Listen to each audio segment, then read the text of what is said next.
All right, well, good afternoon, everyone. So we will go ahead and get started. So feel free to get up and get more beverages during the talk. You're welcome to do so. All right. So let's begin with a prayer in the name of the Father, and of the Son, and of the Holy Spirit. Amen.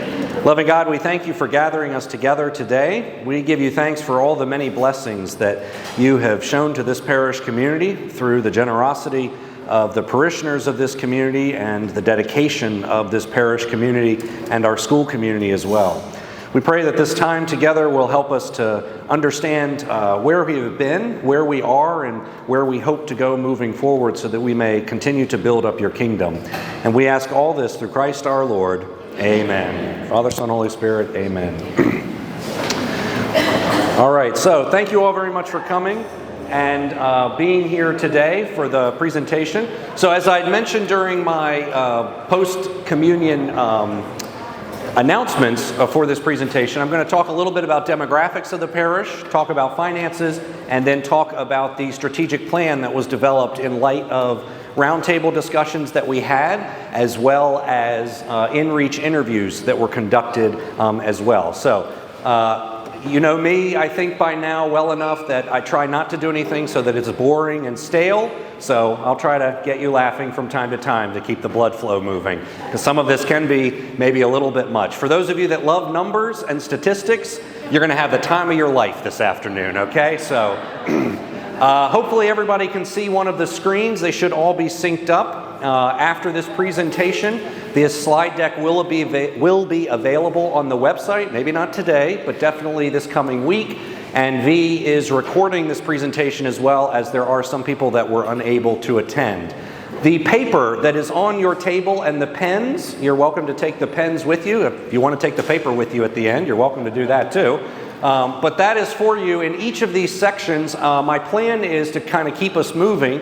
I'm going to go through my slide deck on each of the sections, so talk about demographics. If you have any questions in a particular section, at the end of that section, I'll open it up to questions. So the paper and pen are there if you want to jot any notes to remember what your question might be. I find that helpful during presentations. I don't know if others do, so that's why I went ahead and just put paper and pen out for everyone on the tables as well.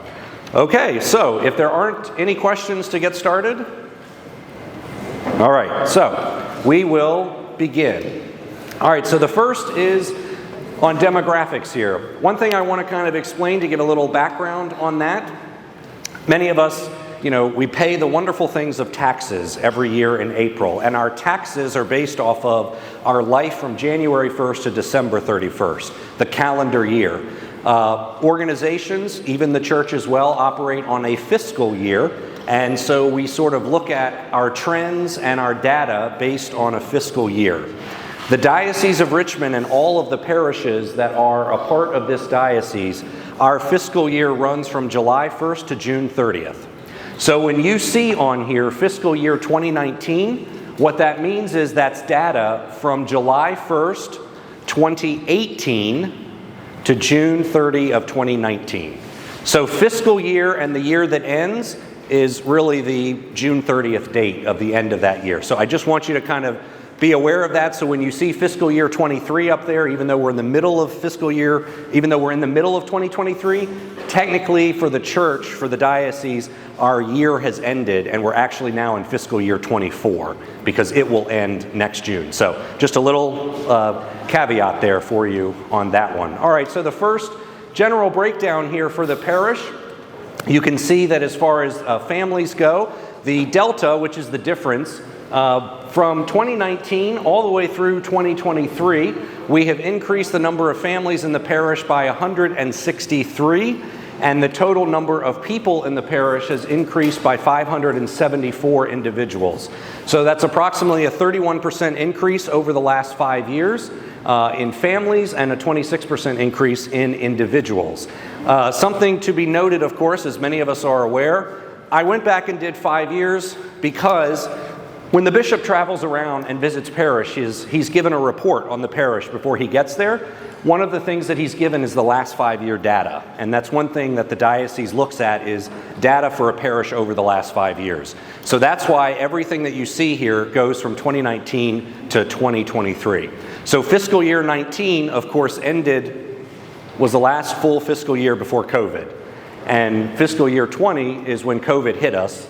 21 was when it was in full swing. And 22 was probably the first year that we had emerged from COVID. And then, of course, this past year. So you don't see much trending with this slide, but you'll see more as we progress. If we were to take that data, what I did was I wanted to break it down by generation. And the reason I wanted to break it down by generation rather than by age group is because so many different surveys, and those of you that may do numbers and such, some will do 18 and younger, some will do 17 and younger, some will do 25 and younger, whatever it is. So I thought, let's look at it from a generation standpoint. So these generation breakdowns are provided by the Pew Research Institute. So you can sort of see where your birth year is and which generation you may fall within on this list here. So I will say that the greatest generation, those aged 96 and older, that we do have members of the parish within that generation. We had 12 total members in 2019, and today we still have 12 total in that age bracket. So, exactly, yes. So based on that generation breakdown, the 5-year change in generation population, what this graph is showing you is that over the last 5 years, the number of millennials, those ages 27 to 42, have grown in the parish by 27%.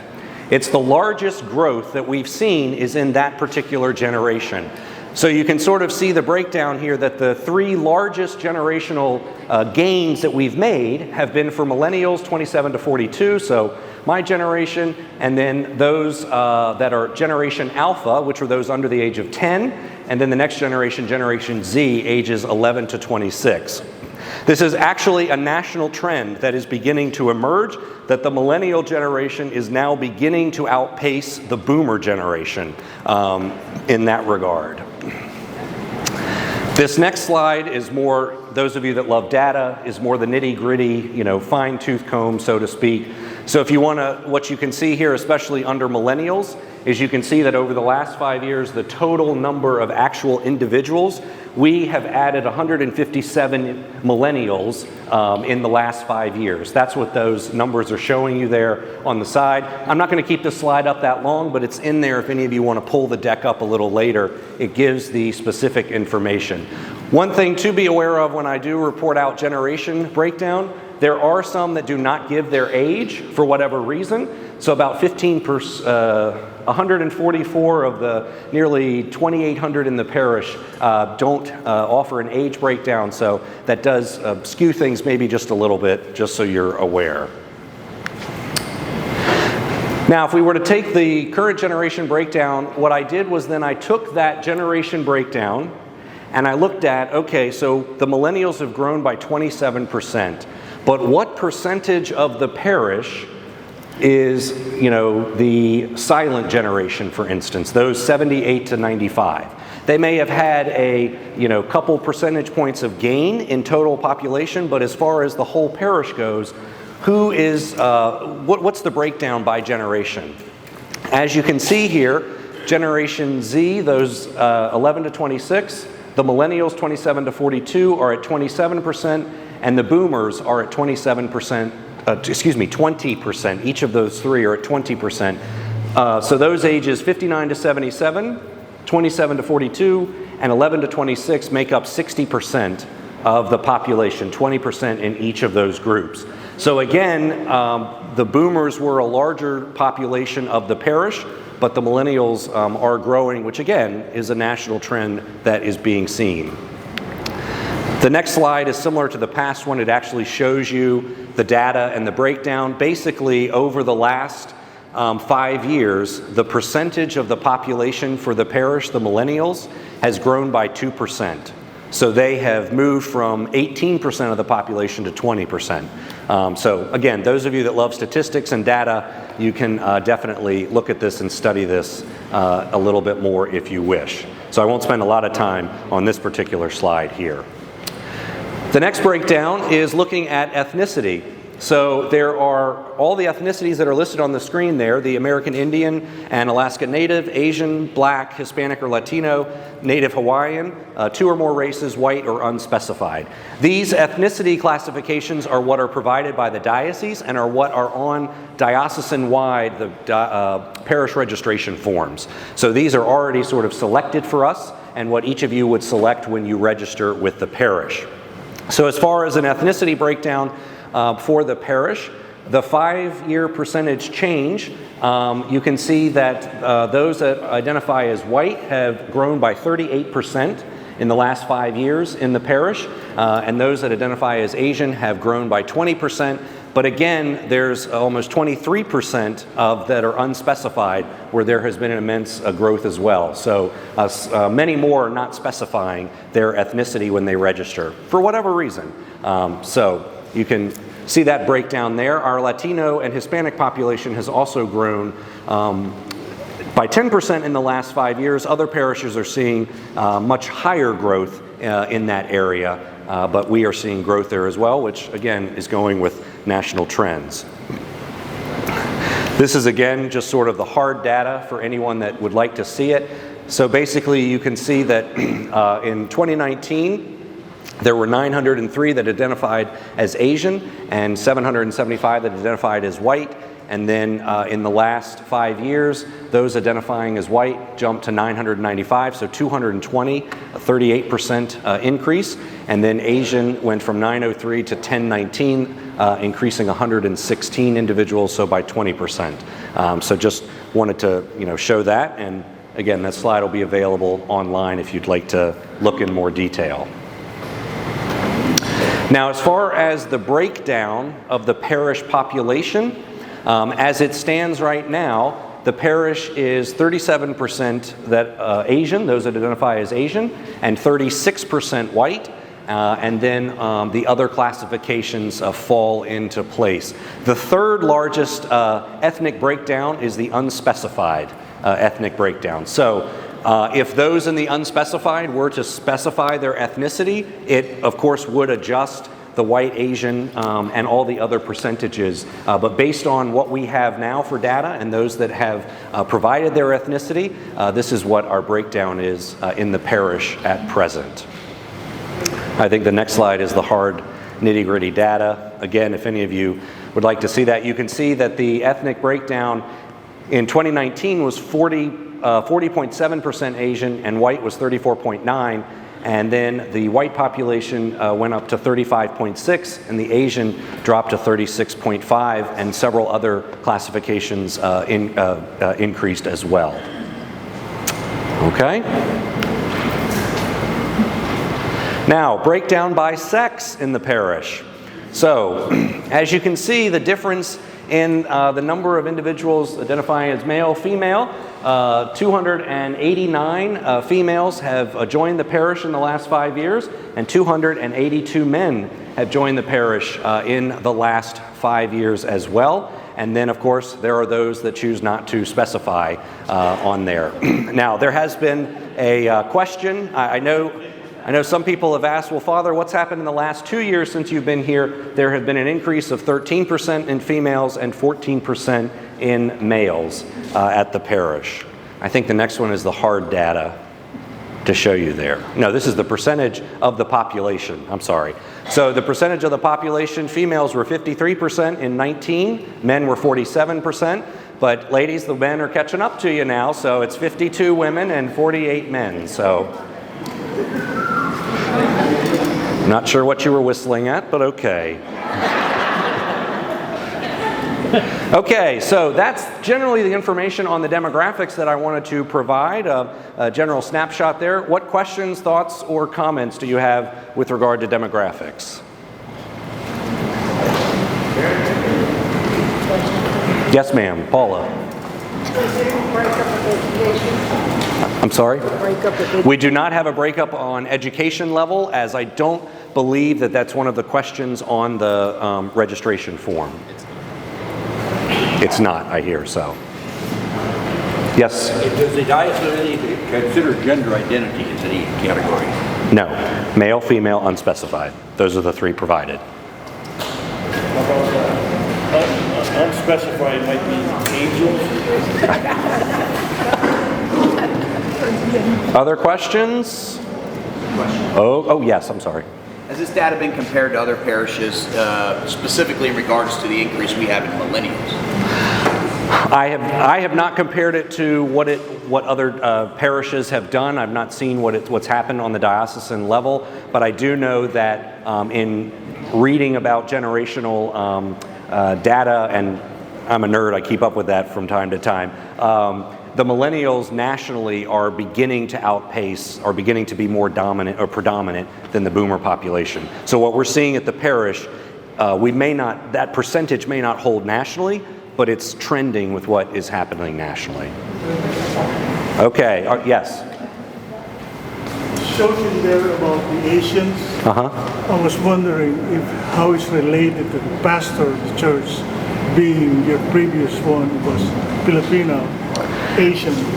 The question was if the Asian population was directly correlated to the last 15 years having a pastor who was Filipino, who was Asian. I don't know. I can't speak to that or not. It could have had a correlation and an effect. I don't have any data to support yes or no to that. All right, so moving on then. Next is the financials. So again, the fiscal year, just mentioning how the fiscal year operates. I know I mentioned that before. So, all right, so income. So I'm just going to give you a general basic overview of our income, talk a little bit about offertory, and talk about where we quote unquote should be. And I'll get into what that means exactly. All right. As far as general overview goes, if you look at the annual report for the parish, which we do put out every year, you will notice that, for instance, I'm making a number up here. The annual income for the parish is $2 million. But when I start to show you offertory, I'm only going to show you $1 million. The reason is there are several other sources of income that go into the total income bucket for the parish annually. So for instance, votive offerings. When you put money in to light a candle in the church, that's classified as income for the parish, but I don't budget. Your pastors, my approach to budgeting is I don't budget on income as heavily as I do offertory. Offertory is more of what drives a parish. I look at all the other sources of income as gravy, so to speak, is what some financial individuals may say. So for instance, we do receive some grants each year because of the work that V does. The annual appeal, the percentage that we get back from that varies every year more sporadically than offertory does. The I Give Catholic that we do, any fundraising that we do, as well as any advertising or the Catholic Virginian collection. So the data that I'm about to show you is only what goes in the plate. It's only offertory of what goes in the plate there. So I just wanted to clarify that before I got into it. So offertory over the last 5 years. So in fiscal year 19, you can see the numbers up here. 553,000 is what came in. Then for fiscal year 20, 515,000 came in. We lost 7.35% of our offertory that year, but as you remember, in March of 2020, that's when COVID hit and when things shut down. So every parish saw a loss in that area. The next year, we showed an additional loss, not that much, but a loss of about 1%. Last year, we saw a gain of almost 16% in our offertory. Last year, we brought in $98,000 more than we did the prior year. And this past year, we brought in $22,000 more than we did last year. So you see a 16.17% increase from the prior year in fiscal year 22, and in 23, we had an increase of 3.6% from 22, okay? Now, go to the next slide here and show you. So what does that mean as far as where should we be with regard to our offertory? Like, that's great, Father. We had such great years the last 2 years, but where should we really be for offertory? Prior to COVID, the diocese had a sort of average that they put out for parishes, that the average annual offertory increase should be anywhere from 2 to 3% from the prior year. So I sat down and I looked at, okay, so if in fiscal year 19 we brought in $553,000, a 3% increase on that would have been $570,000, but we only brought in $515,000. So we're at a net loss of $54,000 by the end of fiscal year 20 of quote unquote where we should be. Then in fiscal year 21, again adding 3% onto 570, because each of these numbers on the 3% increase is a 3% increase off the prior year, because you're averaging a 3% increase each year. So in fiscal year 21, we should have brought in 585, but we only brought in 511, so now we had a net loss of 74,599. Not just in these two, 54 and 74 don't get added together to show a total net loss. It's just in general as we're tracking net loss. In fiscal year 22, we should have brought in 600,000 and we brought in almost 610,000. So now we actually made up all of our losses over the last 2 years, last year, and came in almost $9,000, $8,600 ahead of where the diocese says, quote unquote, we should be. Then if you did a 3% increase on last year's offertory of 600,000, we should have brought in 619 this year, and we actually brought in 632, so we brought in 13,000 more than we did from the prior year, than we did of what is expected or quote unquote where we should be. This is not hard and fast like, oh great, you're exactly where you need to be, but it's looking at the trends of if we average 3%, if we took the higher of the giving increases each year, and this is why I said this data pretty much shows that in this parish, COVID never happened, because you made up all of the losses from COVID at least in just 1 year. We made up all the losses from COVID. So that is a huge accomplishment, and I showed this to the diocese and they said there aren't many parishes that can say that. So congratulations to all of you for doing that indeed.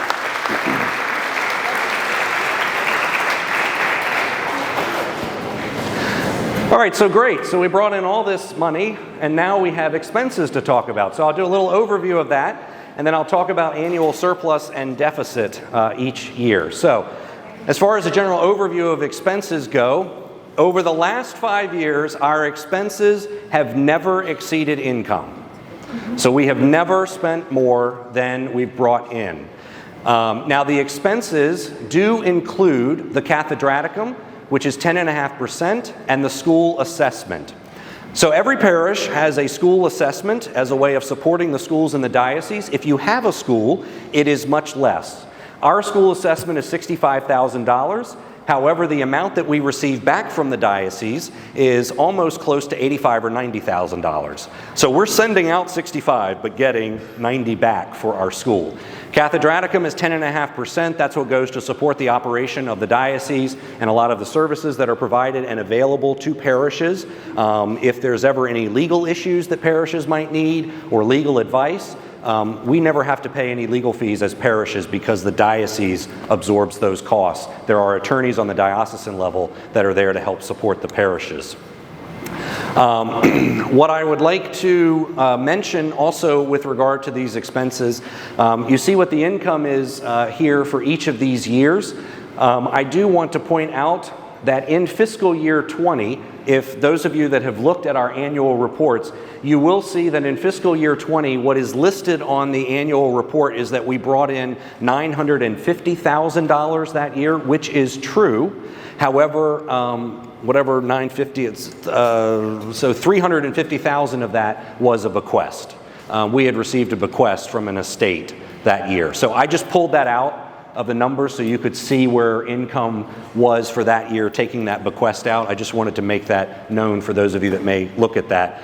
The other thing to make known too is that in fiscal year 21, all of the parishes qualified for PPP loan forgiveness, and so most of the parishes applied for it as a way to help offset some of the expenses, and also it was a way to help keep some staff in place during the COVID-19. And so we did receive a loan of about $49,000 for that year. So I just wanted to mention that so you kind of see those were 2 years where there were really large sources of income that are not regular sources of income. Anyone that wants to study this a little closer. So again, as you can see, expenses have never exceeded income over the last 5 years. Investments. So I want to talk a little bit about investments here at the parish. So prior to fiscal year 19, there was no savings account at the parish. There was only a checking account and a maintenance account. And then in February of 2019, there was a savings account that was created, and about $9,000 was put into that account from our checking account. The funds remained in savings up until January of 22.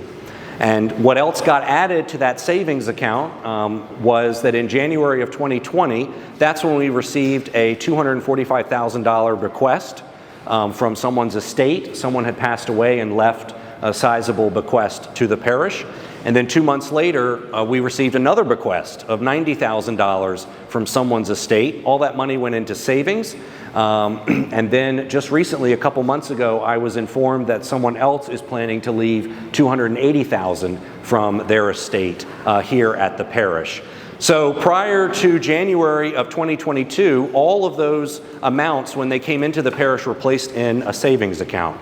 And as many of you know, up until recently, savings accounts were getting about 0.00000000001%, on return. So I said, we need to do something with this money and look at a way of how we can invest this money. So in January of 2022, with the help of the Finance Council, many of them are here today, we created the St. Pius X Investment Fund with the Catholic Community Foundation. The Catholic Community Foundation is run by the diocese. Almost all dioceses in the country now have taken all of their investments and created foundations into which those investments have been transferred. We set up an investment fund with them, and we began transferring in certain increments at the recommendation of the council funds into that savings account for investment. The investment is managed by the Catholic Community Foundation as well. I don't want to show you that just yet, so we'll wait. It's managed by the Catholic Community Foundation. I serve on the board of the International Catholic Stewardship Conference that is a conglomeration globally of development directors, bishops, and priests from around the world that are involved in development efforts as well as in investment efforts. The Diocese of Richmond, and there are over 250 dioceses in the United States, the Diocese of Richmond is fairly small. We're still considered sort of missionary in a sense. Territorially, we are large. We are 33,000 square feet. We're actually larger than the country of Ireland, if you were to look at the landmass. So, and trust me, I know how big we are because I've driven over the entire bloody thing with the bishop. But anyway, so we've got a lot of geography, but about 250,000 Catholics. I give you that sort of data to let you know that the Catholic Community Foundation for the Diocese of Richmond has approximately $225 million in it. This diocese has been extraordinarily generous financially to the church, and we actually have one of the top 5 or 10 size foundations in the country compared to the other Catholic churches. We beat out archdioceses like New York or Chicago, not necessarily them, but archdioceses. This diocese is well known for our development efforts. The Catholic Community Foundation returns, on average, higher percentage returns than other investment firms have been able to offer. So I share that to be able to then lead into the next slide here. We now receive monthly reports on what our investments are. This might be a little bit much, but some of you might find it fascinating, so I thought I would share it. For fiscal year 2022, for the 6 months that we invested, how many of you remember the market last year in early January? It really wasn't doing the best in the world. It was a bad time to necessarily, look for gains, but it was a great time to start throwing your money into investments and start seeing what sort of return you could possibly get. So last year, in the 6 months that we were invested, we did take a loss of about $18,000 in what we had invested for that year. And so when you look at this, because I want to sort of prepare you for years down the road if you see the annual report and you start to see a loss one year. I just want you to sort of understand. Last year we brought in $702,000 and our expenses were $694,000, so we had a surplus of $8,000 roughly.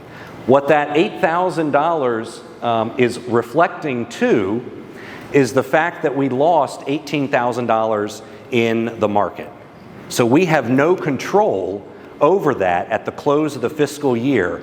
So I always like to, while we have to keep that on the books, I like to, in a sense, pull this number out in order to actually look at, okay, where did we really fall this year for our actual surplus? So for instance, last year, we had $8,000, but we had a loss of $18,000. So if we hadn't invested, we wouldn't have had that loss. So we really would have had $26,000 as our surplus for last year. But the books are showing $8,000 because we have to classify the unrealized. Might be a little much, but I just mentioned that. So this year, for instance, we're showing a surplus of $27,000.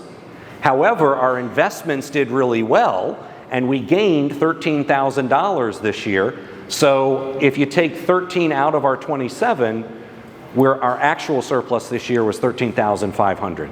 So I'm sharing that with you because if there ever becomes a year when income is going well, but we have, bad expenses or something major happens, that if the investments aren't doing well and we're actually showing green without the investments, once we throw the investments in, if we had a loss, the bottom line might show that we had a loss for that year. I'm showing that because whenever parishioners see that for a year we spent more than we received, they start to panic. So before you start to panic in the future, just think about that and look at that because the full annual report will show that, okay?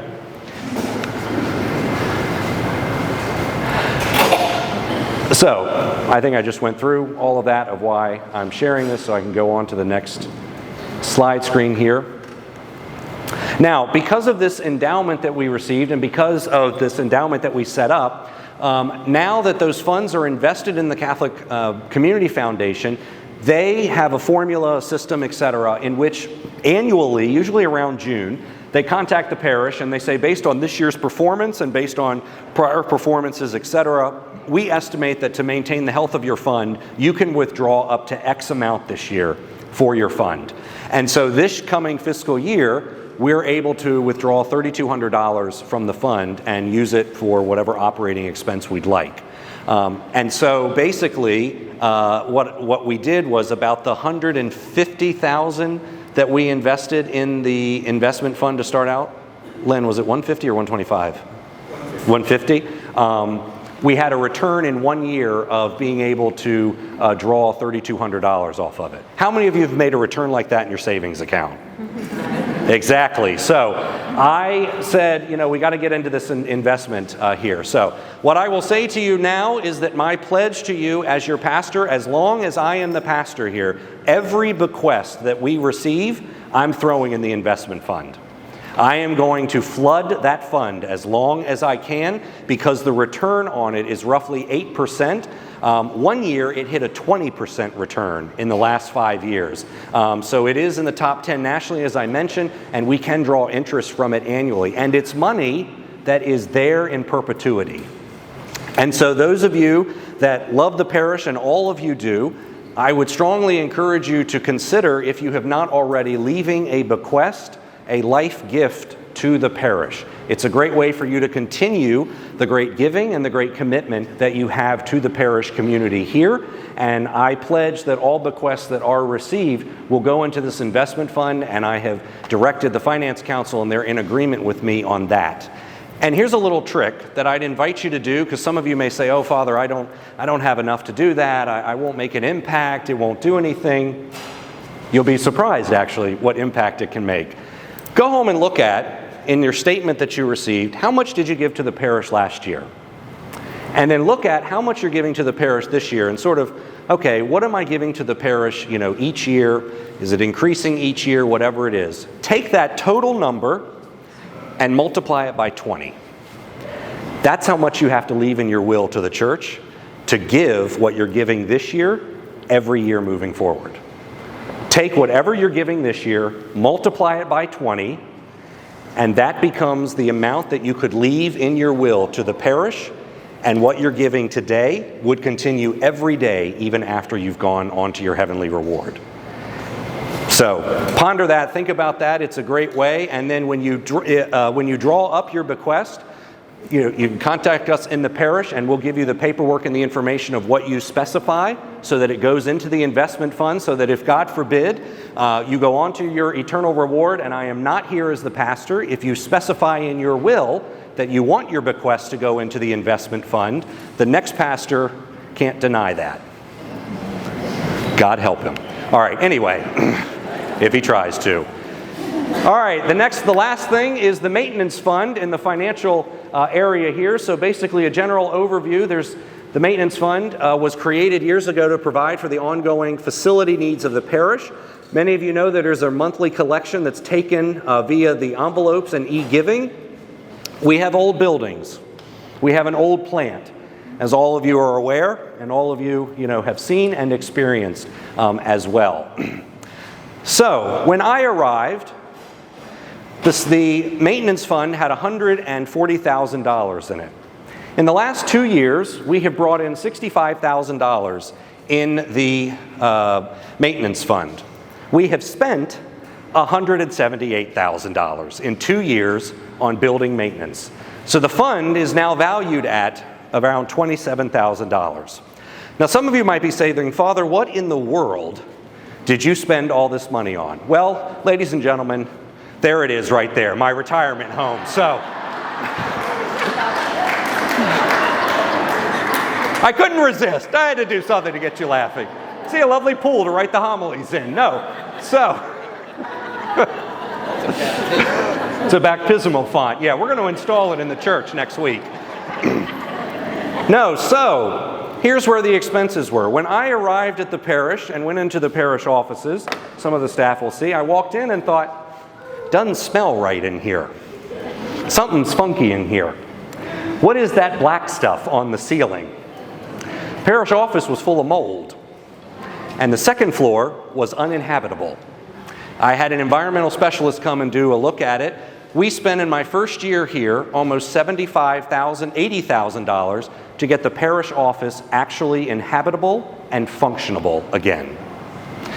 And so that was a major, major expense for us. We upgraded the phone system, which was dying and falling apart in different places. The rectory, which is the place where the priest lives, we replaced the fence in the back that, let's just say we needed to replace the fence in the back. We'll leave it at that. We removed a tree from the property, half of which was falling on the house. So we got rid of that, and we replaced the windows in the house, which were the original to the house, which was built in the late 80s. So I could put my hand up to it and feel the hot air pouring in the summer and the cold air pouring in the winter. So we did some deferred maintenance on the house there, and joy to the world, and God bless the Lord, and he and I are fighting about this right now. Your pastor, for the last 10 days, has had no air conditioning in his house because the air conditioner unit has exploded. Thank you, Jesus.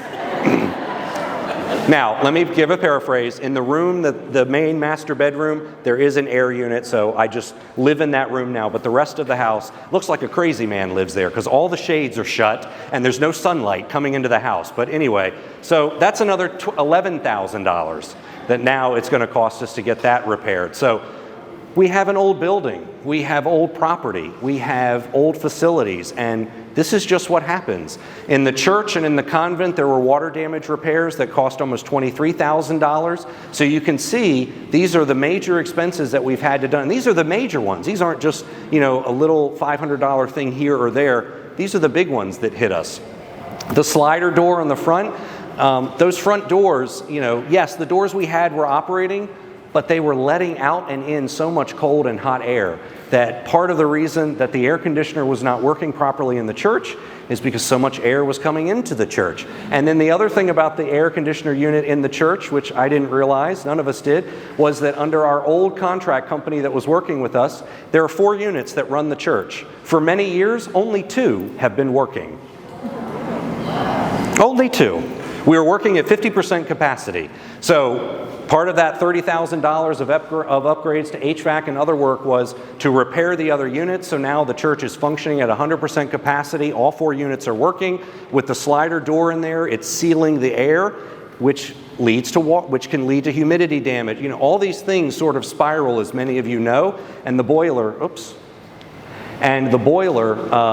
needed repair and replacement as well. So expenses will continue. We have to prioritize them, what we can do. I know many of you have asked me, what are we going to do about Memorial Hall? What are we going to do about the Parish Hall? What are we going to do about this, about that? Yes, there's a lot to be addressed. What are we going to do about the convent? Because we do own the convent and we're responsible for its upkeep. The convent down the road is going to cost us $200,000 to $250,000 in repairs because it needs a new roof, it needs a new boiler, it needs new air conditioner units as well. So all these things are there, and I'm trying to prioritize all of them as best we can, and keeping the office functional and keeping the church going so you don't sweat or freeze to death at Mass. Those are priorities that I'm trying to make sure that we accomplish and can put forward. So I share all this with you so you're aware of what's happening, what's going on around us, and also to say, please, if you don't already, support the maintenance fund. Help with the regular weekly offertory. See what you can donate to the maintenance fund, either monthly or annually outside of your weekly offertory, to, again, help us with the offsetting of these unexpected expenses that may happen, or just the deferred maintenance that comes with having old facilities and old plant like we do. All right, questions, thoughts, or comments on the financial section? Yes, Marvin. What is the plans for the convent then coming up? So the plans for the convent, when I arrived, there were conversations and negotiations with Catholic Charities for us to house unaccompanied minors over there. That was an ongoing conversation with them, and we were exploring that. We were going down that road. And then the city of Norfolk came in to do their inspection. And we knew that it was going to be about $200,000 that we were going to need to invest in the building in order to get it functional and operational for Catholic Charities, which, in consultation with the Finance Council, we were willing to front the money because Catholic Charities was going to pay us about $100,000 a year in rent. So after 3 years of a 3-year lease, we'd be out ahead by $100,000. So, okay, we'll put the initial investment in there.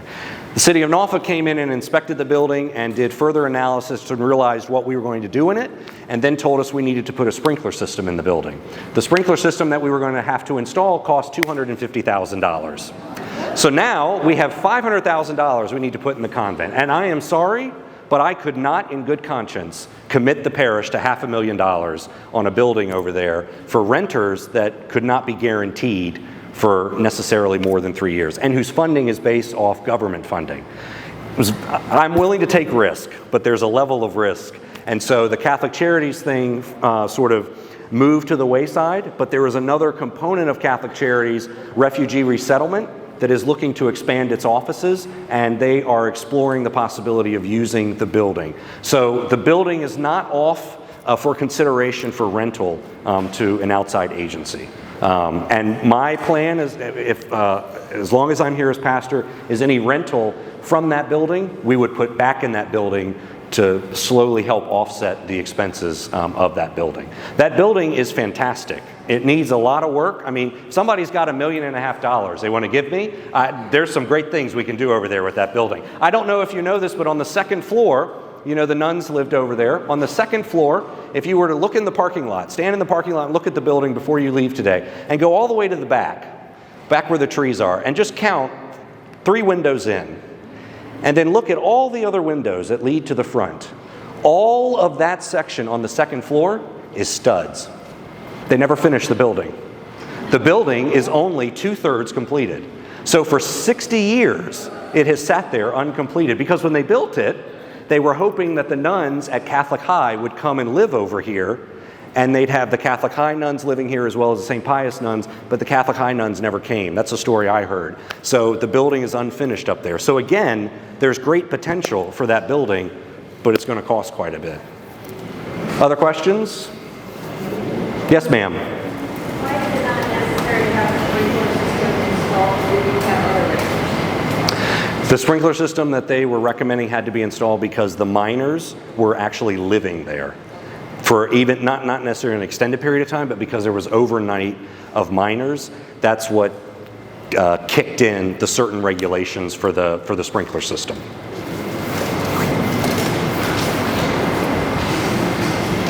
Okay, all right, well, we'll just keep going. Oh, yes, I'm sorry. Is it better for people to designate where they want money to go versus just give money through e-giving, just generically? So the question was, is it better to designate where you would like the money to go, your offertory, your gifts to go? You can designate them through e-giving. You can give to the maintenance fund through e-giving, and there are other funds that are set up through e-giving.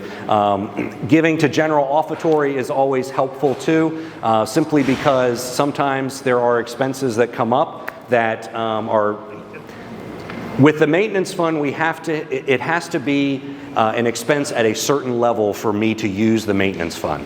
So for instance, if those two doors break and it costs $200, I have to pay for that out of operating. I can't take that out of maintenance. It's not a large enough repair. So the maintenance fund is really for the big ticket items, quote unquote, so to speak. So that's why giving to general offertory is helpful, just not only because it pays the staff and keeps the bills, keeps the lights on and those types of things, but any of the smaller repairs we have to do, they have to come out of offertory, not maintenance. Okay. All right, so I've talked about where we were and who we are, and now to look at where we are going, which is based off of the InReach as well as the roundtable discussions that we had. So basic overview here. As many of you remember or may recall, in the spring of 2022, we had over 100 people gather in this room, and we sat down and we had conversations about strengths and opportunities for growth within the parish.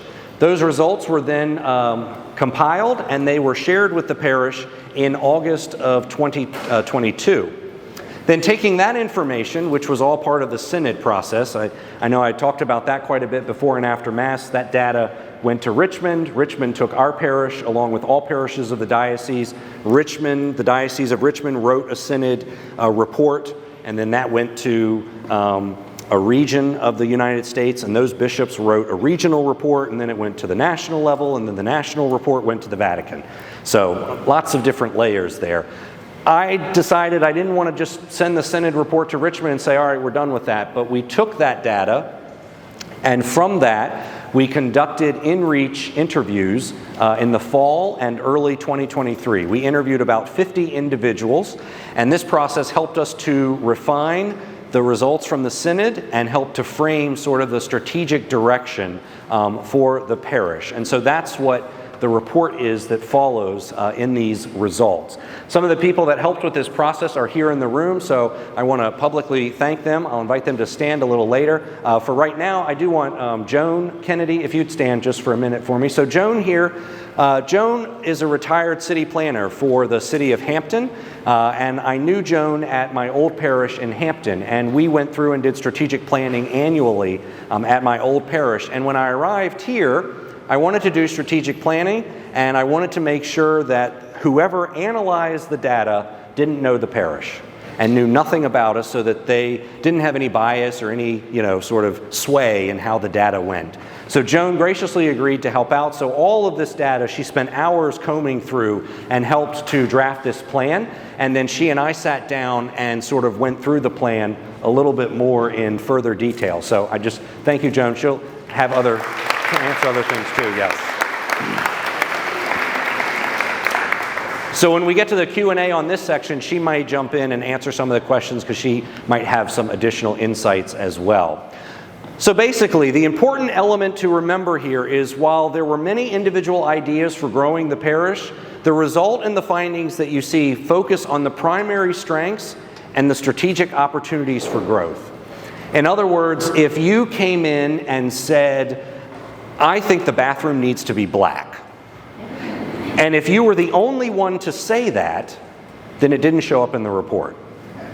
Now, if you came in and said the bathroom needs to be black, and another person came in and said the bathroom needs to be purple, and someone else came in and said the bathroom needs to be green, then that showed up in the report as change the color of the bathroom. Do you understand? You see kind of where that's how this report, how we sort of synthesized this data, was what you said was not of value, but it was taken and examined in the framework of all of the conversations that happened to try to come up with what's the general sort of direction and thoughts moving forward. So the executive summary for the report in general,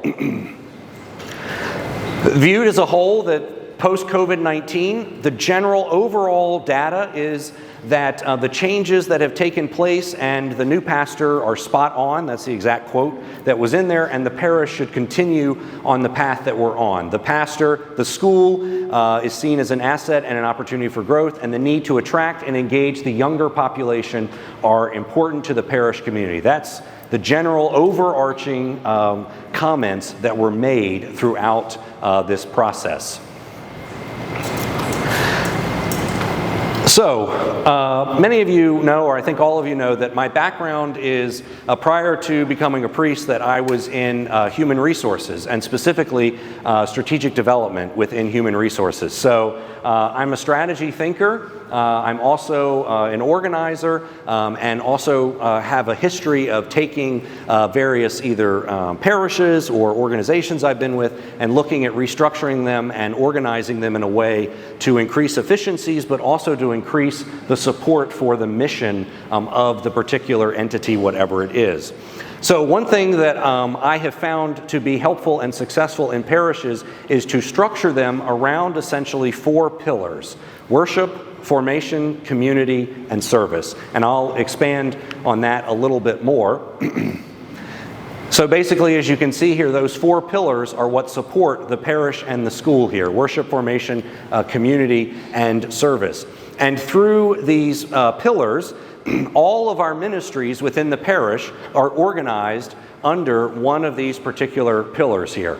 And then with regard to the staff that is structured and organized here at the parish, there are staff members that are the point of contacts within those particular pillars as well. So this is, you can't read it now, I understand, but you can see it more closely. This is basically the org chart that has recently gone into effect for the parish.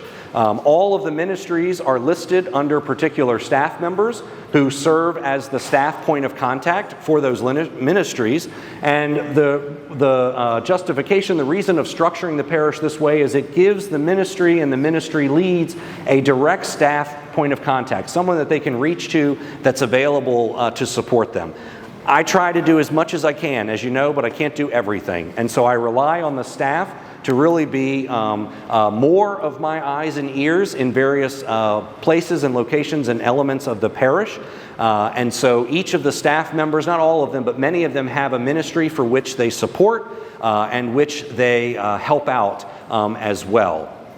In addition, you'll notice in the org chart too, if you look at it a little more closely, I sort of mention out too some of the advisory teams and then some of the advisory boards that are in effect here at the parish as well, which I'll go into a little more detail. So this will be available on the website if you would like to look at it, and then the ministry leads are soon to be contacted by their individual staff member, simply so you know who to reach out to and who to go to help support you.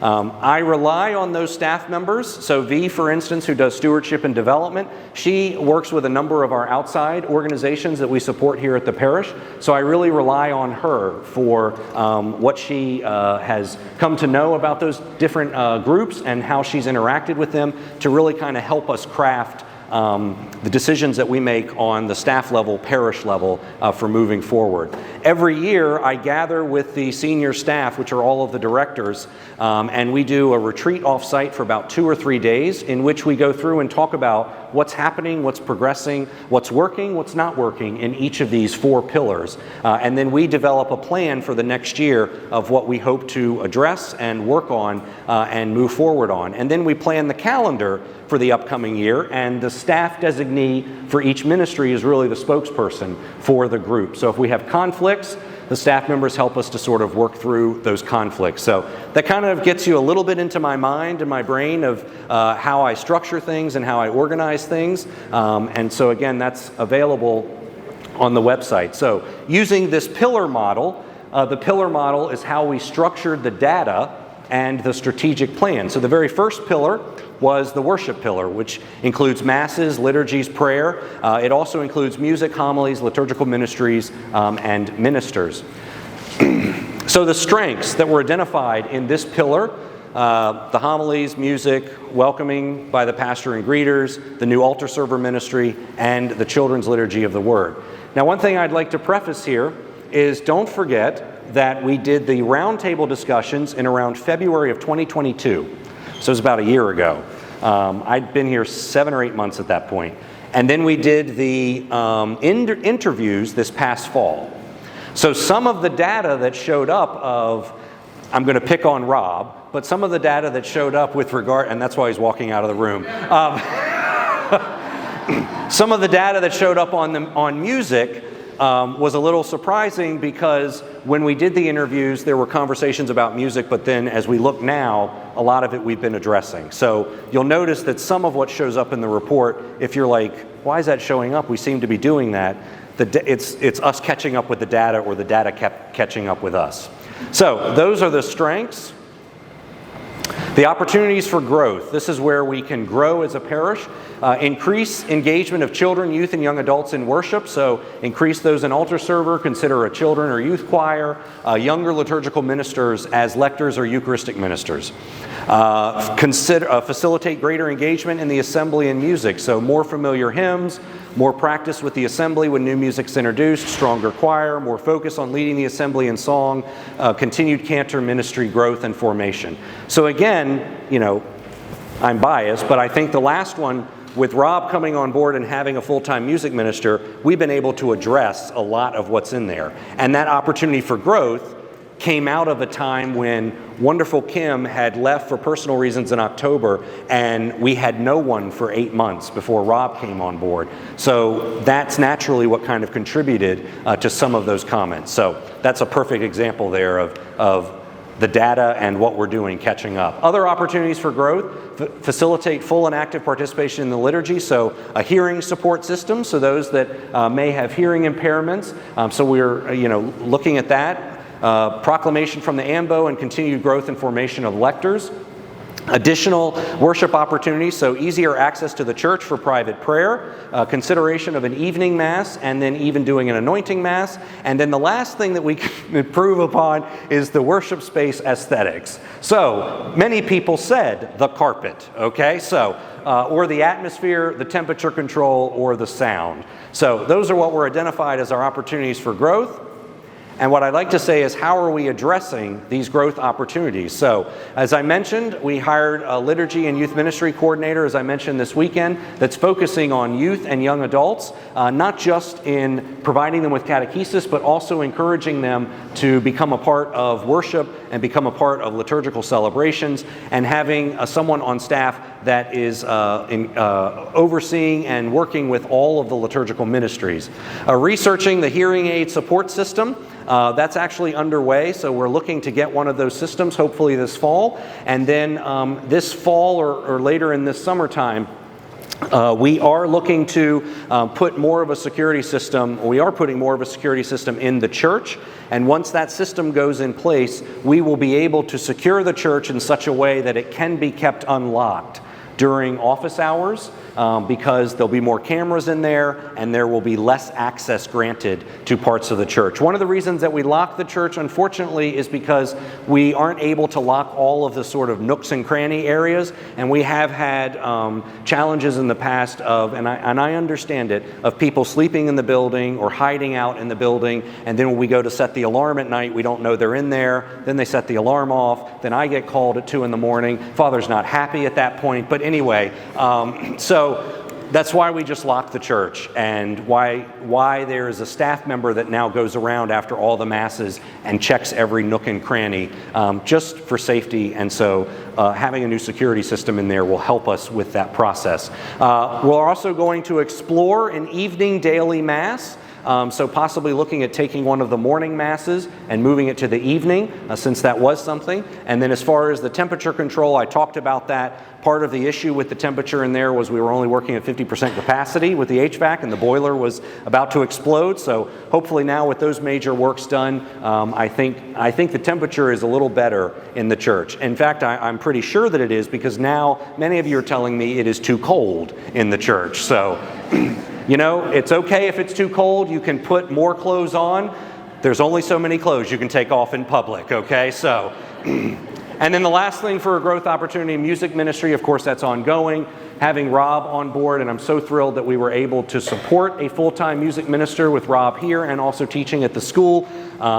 Again, I'm biased, but I think that's had a major impact on our community, and I think especially the 11 o'clock Mass today was a great indication of that there were 5 other musicians playing their instrumentalists with Rob, and multiple singers and a strong choir, so he's really taken us in a great direction and really helped us to address that area. So any questions about, yes, we can clap for Rob, of course. There's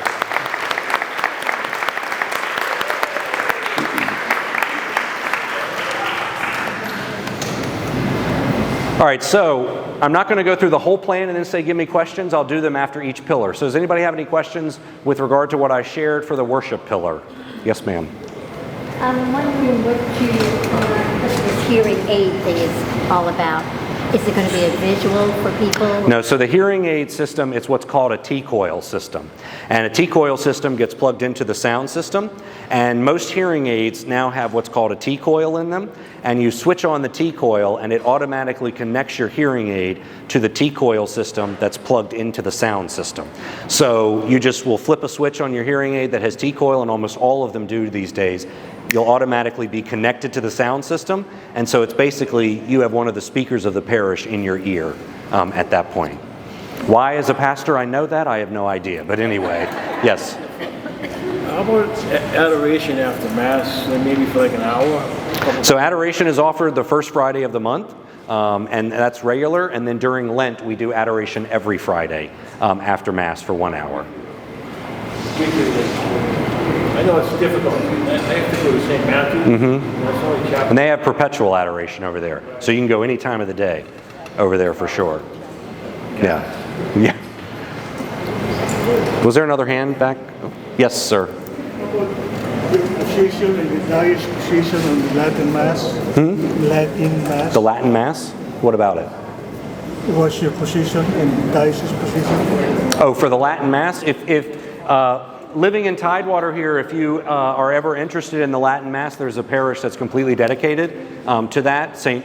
Benedict's in Chesapeake, and so they offer the Mass there. I do not offer the Mass because I don't know how to celebrate it. I didn't learn it, and it's not part of seminary formation. No. Yes, ma'am. I just have a suggestion for fundraising for the school and also the church. For what? Fundraising for Yes. bingo. Yeah, we miss bingo. My children Bingo? used to, when we used to be here, they Yes. have bingo socials once a week. I love bingo. I'm happy to have bingo. The only drawback with bingo is the people that oftentimes would like to come and play bingo want to smoke in the hall when they play. They cannot smoke in the parish hall. We're not killing the children. Okay. But talk with V right there, who oversees development, and share your fundraising ideas with her. Yes, Marguerite? St. Greg stopped allowing smoking now. So Well, I was kidding. We wouldn't allow smoking in the, yeah. All right, any other questions about worship? Otherwise, we'll move right on to formation pillar. Okay, so the next pillar, formation, this one deals with religious education, faith-sharing groups, activities for youth and young adults, as well as the school is under the formation pillar as well. So our strengths in this pillar that were identified by the parish were that in the last couple of years we have seen improved school and church integration. With adult faith formation, you specifically highlighted the Take One videos were a great strength for the parish, as well as the Lenten Mission, the Lunch and Learn presentations, and then the various Bible studies that have taken place as well. And another strength listed for the parish was also youth ministry. Our areas of opportunity for growth offer more adult faith formation. So example, small groups, Bible study at more times and places and maybe different age groups. Potentially look at a theology on tap option, maybe even retreats or enhanced clarity of purpose and objectives. Basically what that meant was what are we looking to achieve through our adult faith formation? So better explaining what we're hoping to achieve from that. Upgrade and improve the school building was on the list as an area for growth, and increase the school enrollment and funding as well were an opportunity for growth. Other areas were to continue to increase the school and church integration, so continue promoting school events at the church and further school parent involvement in the church, and continue to look for opportunities to engage youth and families in the life of the church are opportunities for our growth as well.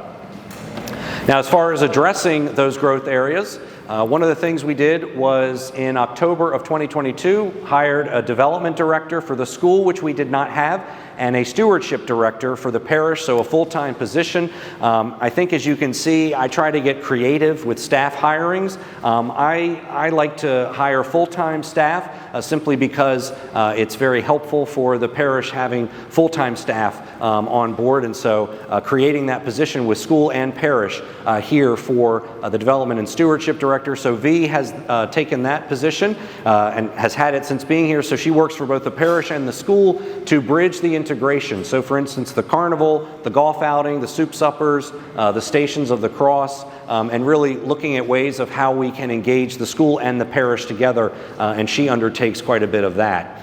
On the school side, to improve enrollment, for the first time we have a full-time school admissions coordinator, someone who is dedicated to enrollment and increasing the presence of the school in the community. So you may see her, as I mentioned, she's oftentimes at various farmers and flea markets, and she's also been tabling at different parishes in Norfolk over the last weeks. We have been building on our faith formation offerings, so we're trying to increase enrollment and become, that's a repeat down there, so that's my problem. So building on adult faith formations, where I say that's ongoing, one of the things is look at the summer book that we just did, or that we are doing right now for Happy Moments, Holy Moments. That is underway, so trying to look at ways of continuing faith formation even in the summertime, that, you know, lives don't completely shut down in the summertime. And then school improvements and upgrades. We started those last summer. They've been going on this summer, and then we're also planning to do some next summer as well. I think there's one more slide. Oh no, there's not. Okay. Any questions about the faith formation pillar? Comments? Anything? Yes, ma'am. Numbers of admissions in the last 5 years? Excuse me? Admission numbers in the last Yep. 5 years? I do indeed. And I knew someone would ask. All right. Okay, so the school population, I don't have a slide up for this, unfortunately, but I do have the numbers here in front of me, so I'll have to just verbally give them to you. When the deck goes up online, these will be up there, okay, so you can see them. So for the fiscal year 19, 5 years ago, we had 221 students in the school. In fiscal year 20, we had 206. In fiscal year 21, we had 147. That was COVID year. And then last year, we had 198. And this past year was a really rough year. We had 180. Okay? So, for next year, as it stands right now, if we were to open the doors tomorrow, we have 171. Now, that may be daunting for many of you. However, what I will say is last year at this time, the beginning of July, for this upcoming, Last year at this time, for the upcoming school year, we had 158 students. This year, we already have 171. So we're already about 14, 13 ahead this year than where we were last year at this particular time. We are projected, we are hoping to break the 200 mark this year. God willing, I pray it every day. So I will say that for the school, financially, we do offer sort of a state of the school information and some general basic school finances. The school has been very fortunate, and even this year with the low numbers, we were projected to have a deficit this year of about $50,000. However, in looking at it with the Finance Council, I think we might have like $1,000 surplus. So we squeezed by without hitting a deficit this year. So we now know our bare minimum students to make a school year work. And I said, please don't let that happen again. So, but a lot of it's out of our control.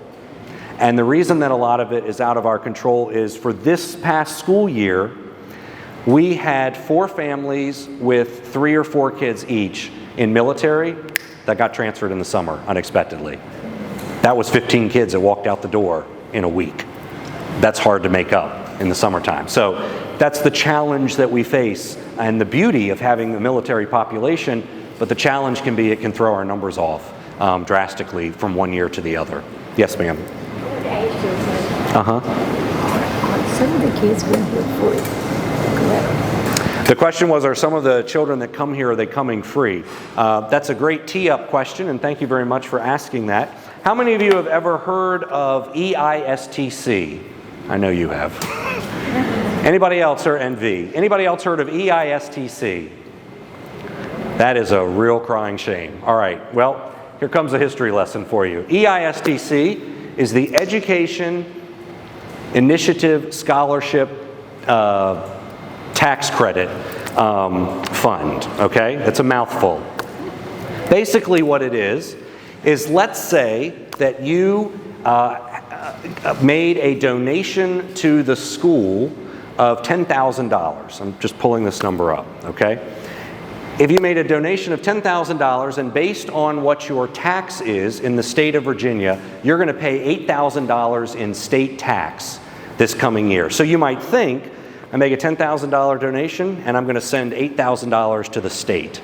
If you give through EISTC, you basically aren't giving $8,000 to the state. You are absorbing your tax liability because you have given it to one of the schools that qualifies for EISTC. So it's actually costing you $2,000 to make a $10,000 pledge rather than $10,000. Does that make sense? It's much more complicated than that, but that's like the way to really drill down. So if you've never heard of it, contact V and we can give you information on it. Talk with your accountant, talk with whoever prepares your taxes and look at the way to do it. And you can designate that St. Pius or some other school receive this amount that you give, and it helps offset your tax liability. And you actually maybe you're giving out a little bit more money, but let's think too, sometimes people may say, I'm going to pay $8,000 in taxes, but I'm going to give $2,000 to the school. Well, you could give the school all 10, and your $8,000 tax has been absorbed because of that gift. All right? It's a little more complicated, but again, that's the basic structure. Most people don't know about it, which, of course, the Commonwealth doesn't want you to know about it. But it is a law that's on the books, and every year our development office fights to make sure that it doesn't get removed, because there is a movement to get rid of it. But we've been able to keep it on the books, and it has, honestly, in my opinion, only my opinion, it's what's kept many of our schools alive the last 5 years. We have been, yes, V? I was going to say, how does that translate into the school? Huh? How does that translate into the school? Yes, I'm going to go. How does it translate into the school? So what it does is, this gets back to your question. I know it's a long answer. We receive a bucket of money every year for EISTC gifts, okay? So this year, this upcoming school year, praise God, we have a very generous donor. Our school's receiving $400,000 in EISTC funding because of the gifts of several individuals, alumni, that have found EISTC and taken advantage of it. We are one of the few schools that pretty much maxes out our bucket of money that we can receive from it every year. It has what's helped keep this school going because of the financial parameters that we live in these days. How EISTC works is all of our students are required to fill out, or they're asked to fill out what's called FACTS, which does an assessment of potential of what a family could afford for children and everything. And then based on that information, we are able to allocate EISTC money to our students to offset the cost of their tuition. However, the way the law is written, our tuition is $8,000 a year. I'm making a number up. But through EISTC in the city of Norfolk, we can only give up to $5,500 per student. So we have other giving opportunities that we use to help make up that difference for those families that may struggle with affording our school. Every one of our students and every one of our families pays something.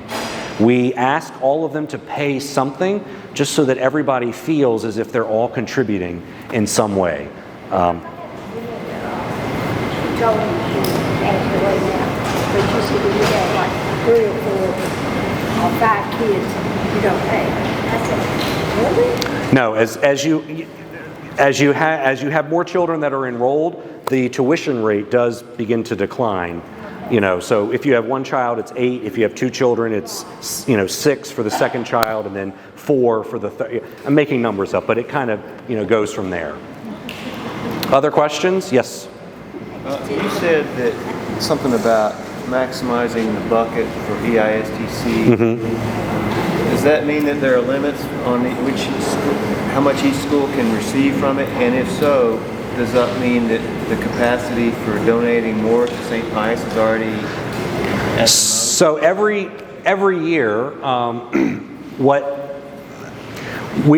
our bucket is capped right now because through the work of our development office for the diocese, Margaret Cately, the director of development for the diocese and the Catholic Community Foundation, she's just so good at what she does, and she found a donor that committed $10 million. To EISTC over the next couple of years. And because of that gift, every parish is encouraged to encourage parishioners to give to EISTC. And so there is, $500,000 is our max.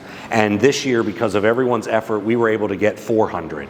So if we have a $100,000 deficit, that money from that donor is going to help to fill the gap. So the idea is that we should keep giving to it because there are other schools, for instance, maybe All Saints in Richmond, for instance. It's a predominantly black community, and probably, I don't know if it's predominantly non-Catholic or not now, but it really is a great school and a great outreach, and they have a lot of needs there, especially financially. So their EISTC bucket would be larger than ours. So they may not be able to fill their bucket as much, so that donor's gift might go more there, but less here because of our generosity to fill our bucket, if that makes sense. There to increase EISTC. I'm sorry? There is capacity at St. Pius. There is capacity to increase, yes, here at St. Pius. Because this year was $400,000. Last year, I think, was $320,000. So it varies from year to year. It fluctuates between $300,000 and $400,000. So there is still capacity and ability. Yes, sir. Would you be able to have a small class one evening with a tax advisor? Yes. And open it up for questions? I'd be happy to do that, for sure, as a follow-up. Okay? All right. Oh, yes, Bruna.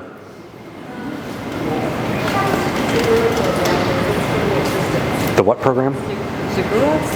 The Segura program? Yes, so the question was about the Segura initiative. The Segura initiative is still in effect. What the Segura initiative was created years ago was an initiative to help increase the population of Hispanics, children in our schools. Every school still has a Segura advocate or someone that helps in those efforts.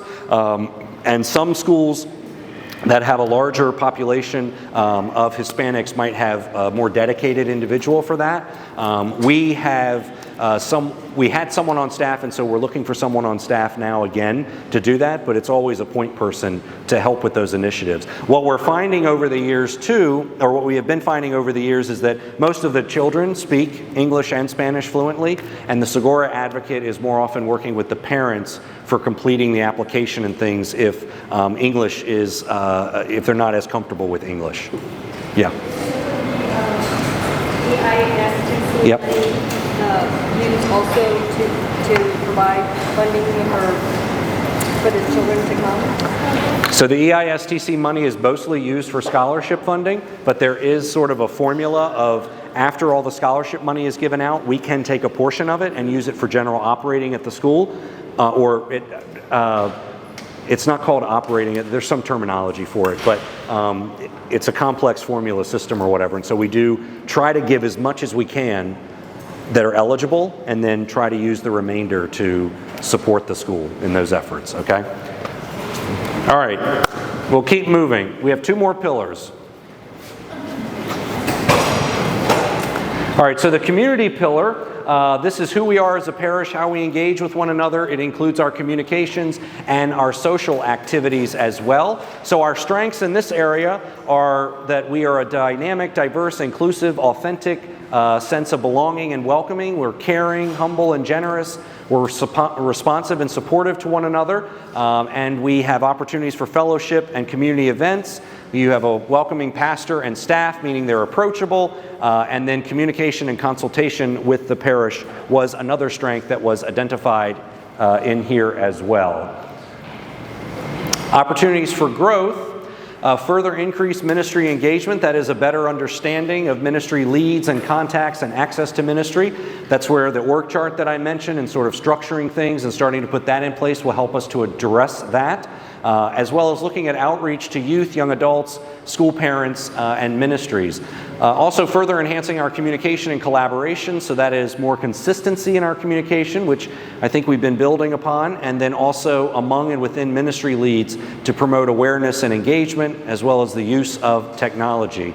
Continue to improve community life after the pandemic. So for instance, we've got the soup suppers that so many respond to. The Easter Vigil continues to probably be the party of the year at the parish in a sense. I can't believe you all stay up till 2 in the morning and party on Easter Vigil, but anyway, that's great.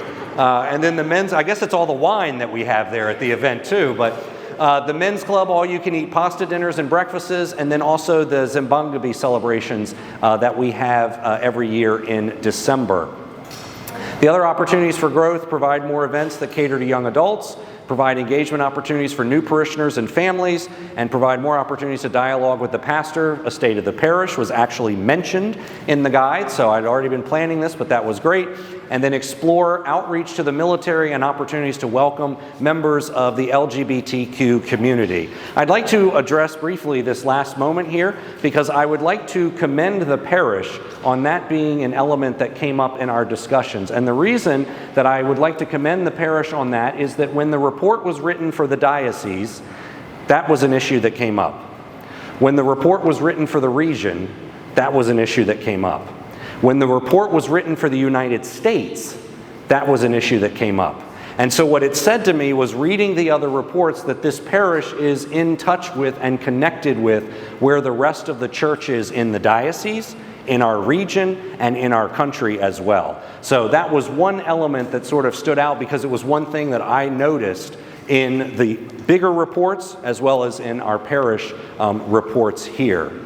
As far as addressing growth opportunities, I just mentioned the reorganization, the ministry, the org chart, and then how the staff will help with intercommunication among ministries, and then collaboration, communication, and engagement of the ministries. Then we are having a welcome weekend for guests and new parishioners. Many of you may remember we had a welcome weekend last year.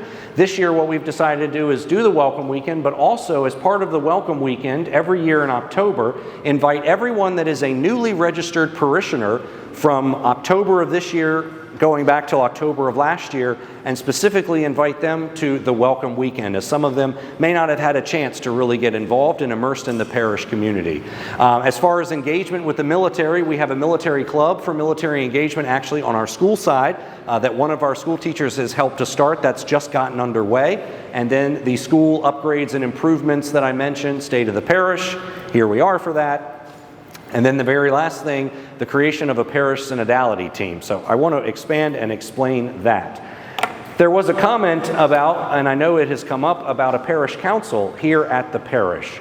It is my practice and my experience to not establish parish councils. I'll be completely honest with you. I have seen and witnessed in my experience, and then in traveling with the bishop around the diocese and sitting in every parish council across the diocese, oftentimes parish counselors are unsure what they should do and what exactly is their role and what exactly is their function.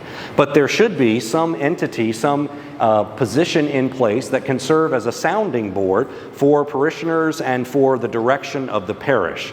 So I have created a parish synodality team, which basically, the synod that happens, synod is about listening, coming together, talking together, hearing together.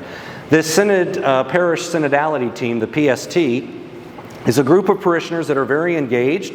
It's mostly the parishioners who conducted many of the interviews that helped to form this strategic plan for us. We are planning to meet quarterly, and I have tasked them with really sort of keeping their ear to the ground and sort of being aware and hearing what's happening, what's moving, what's going on in the parish. We'll introduce all of them at some point so you know who they are and know who to speak with.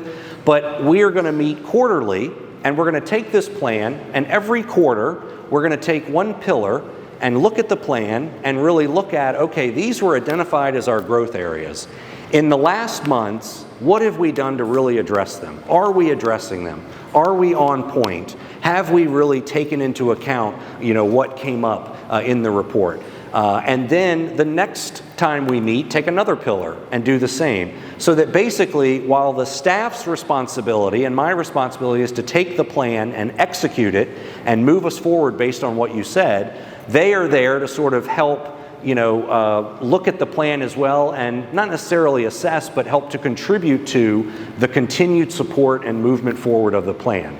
The desire is that 2 years from now, that parish synodality team is going to do roundtable discussions again, and they're going to do interviews again, because this strategic plan is only good for 3 years. After 3 years, actually 2 years from now, we need to have another conversation, and we need to find out, where are we now? What's working? What's not working? We said this before, and now it's this. What is the direction? Where do we need to go? You don't make a plan and let it sit there and then not go back to it. Successful parishes really take plans and keep moving and keep growing and keep developing with them, because our population changes. Look at in the last 5 years. The boomers, the millennials have now become a greater source of a population, and so there's a different, element of our parish. 3 years from now, it could look completely different. The greatest generation could take over. We could have 1,000 people over the age of 96 in the parish, So anyway, I wanted to sort of explain there that I know there was the desire for a parish council, what my approach is, and the parish synodality team helping to sort of fulfill that role and look at that in that regard. I think, perfect. You can't see it all that well, but anyway, this is an image of the school, just so you sort of see the repair work. Everything that's in yellow of the school, the individual rooms, that's construction that we did last year. And everything up to here in blue is what's happening this summer. Then everything in blue on the top half is what will happen next summer. So the goal is that by the end of next summer, the entire school, almost all of the school, will be renovated and sort of brought up to today's age in a sense. So that map you'll be able to see more clearly when you look at the slide deck online. Any questions about the community pillar and anything that I just shared? One more pillar. I got one question. Yes, sir. Are they going to bring back Nest to where we can help homeless during the winter months? So the question was if they're going to bring back Nest. I'm not certain. I have a feeling that the answer is probably no, because I think during COVID, the city took it on, and the city took on a hotel to really take it on, and I haven't heard where there's been an opportunity for parishes to really house the homeless anymore. But is it, Dave, is it? There's a little bit going on. They're trying to build a community. I think it's called Joseph's House or something. Okay. That hasn't even been built yet. They're talking about doing that. Okay. But that's in and of itself was kind of like incorporated as a nonprofit in a way. It's a fee. It's got rid of all its assets. It's dissolved. Okay. There's a group trying to do something now, and it's a planning phase. Okay. So if you didn't hear that, the Nest as it existed was a nonprofit. It pretty much has dissolved, but there is look and talk of another entity sort of beginning, and it's in the works, but they're on the very early stages is what I'm hearing from Dave. Yes, sir. From the information I received yesterday, Uh-huh. the city is full. Everywhere there's a place. Like, The city is full for housing? Oh, yeah. Yeah. I believe it. There's a need for that. Yeah, there is. Okay. All right. So last pillar, serve too fast there. All right. So this is outreach to those in need in our parish, our community, and in the world. So our strengths in this area are that we're supportive and present to the needs of our parish community, the homebound ministry, and stewardship in our time, talents, and financial resources. We're also supportive and present to the needs in our community. So ministry to the homeless, the food pantry, migrant ministry, 40 Days for Life, the holiday gift, and food baskets. Our opportunities for growth are to continue to grow our support groups. So for instance, the grief groups that we offered last November that many of you were a part of, excuse me, to look to grow those, and also to continue to grow our homebound ministry. Another area for growth is to enhance our involvement in social justice issues and increase our connections with the local community, particularly with children. And one other thing that came up was looking at the possibility of partnering with other church and faith communities, specifically black churches and interfaith initiatives. Black churches and interfaith initiatives, that language is in there because it was actually used by more than I think 3 or 4 individuals in the conversation. So we got that specific with the data because some of the responses were that specific in that area. Other opportunities for growth, explore potential new outreach opportunities, so a housing and job assistance, maybe look at school integration in parish service ministries, and determine the maximum utilization for the former convent space, which I know Marvin asked a question about earlier. As far as what are we doing so far to address these, the grief groups, I mentioned that we had them this past fall. We're looking at potentially bringing them back again this upcoming fall. And then next spring, our Lunch and Learn is actually going to be on social justice. It's actually going to be on looking at a parish and global outreach initiative that we could potentially be a part of, which is an initiative with children, actually. Many of you, if you remember from my anniversary Mass, when we took up a collection and I asked it to be taken up for Global Playground, if any of you may have remembered that initiative or whatever, the CEO and founder of Global Playground is going to come in April and share about the organization and what it does and how they have built schools around the world in sort of poor nations for children, and how all of those children are linked together and actually learn from each other. So children in Bangladesh are taking a class while they're learning from someone in Thailand as well. And so looking at that as a possible initiative. An idea for how the school and the parish could be integrated as far as social outreach. We did that this past year with the 8th graders. They wanted a service project, and I said, well, you know, we've never done Easter baskets. Why don't we do baskets like we do for Thanksgiving and Christmas at Easter time? And the 8th graders are really the one that spearheaded that initiative and took that on. They loved doing it. The school enjoyed doing it. So the plan is that it would be continued next year as well, that our 8th graders, sort of as quote unquote a rite of passage as 8th graders, they get the opportunity to take on that service initiative to encourage the school and then also be present at the parish with it. And then I mentioned the refugee resettlement in the convent as possibly in the fall of 2023. We're hoping, so that is still under consideration and discussion. Questions on the service pillar? The question was, do we have any participation in the Eucharistic Revival? Yes. So the Eucharistic Revival is something that is underway that I know we mentioned during the Lenten mission when I had Father Paul come from the Jesuits and talk to us about the Eucharistic Revival. Basically, the Eucharistic Revival can be integrated into other things that you do. So in other words, we don't need to have an event that's just for the Eucharistic Revival, but we could do an event that touches it and accomplishes what the revival is out to accomplish. So all of this that you see here, Cass on our staff who oversees formation, as well as Kat who helps with middle and high school, they're going to look at how the Eucharistic Revival can be integrated into faith formation and events that we're doing. Okay? Questions? Apparently that's the final slide. So there it is, right there. Joan, I wasn't sure if there's something else you wanted to stand and add with all of that was... Well, so I'm loud. No, I just wanted to share the favorite quote that I read in all the reports, and that was, can you hear me? Here, why don't you just hold that up to your mouth. Which part? This right there.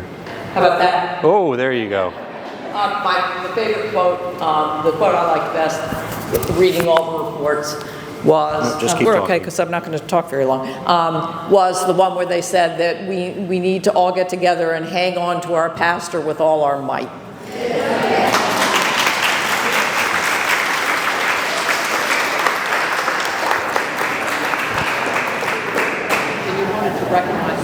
Yes.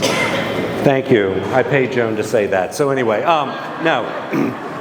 I would like to, before we dismiss, any Finance Council members that are here, if you would stand just so you could be recognized and people can see you. So Lynn is here. Some of the others may have, and Nieva is here as well. Some of the others may have needed to step out. So there's about 7 of them on the council. We meet monthly, and then they also work on the school, and also they're the team that helps with the investment account as well. So thank you to them for all the work that they do and the advice that they give to me in this process. So. I also want to invite all those that helped with the in-reach process. If you could stand, those of you that did the interviews and those of you that did the table. So Jeannie and Sarah and Debbie and Lynn as well, and Cece, yes, thank you. So some of them are here. Oh, yes, thank you. All right. Any other last-minute questions that anybody has? Father, I have no questions, but I kind of have to hop on. We need you. I'm sorry? We need you. Oh, she said you need me. Well, thank you. No, that's...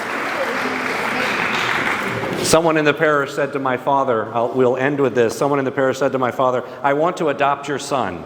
And my father said, please do. He's very expensive. All right, any other questions? Anything else? Yes, Marvin. Building repair and the building or use of the building at the end of the parking lot. The Memorial Hall. Memorial Hall is being examined of what to do there. Memorial Hall is pretty much uninhabitable right now. The ceiling collapsed a couple months ago. There was a water flood damage in there, and the windows are about to fall out. Any other joyful news you'd like me to share about that building? Anything else? All right, thank you all so much for coming and participating and listening, and thank you all. So.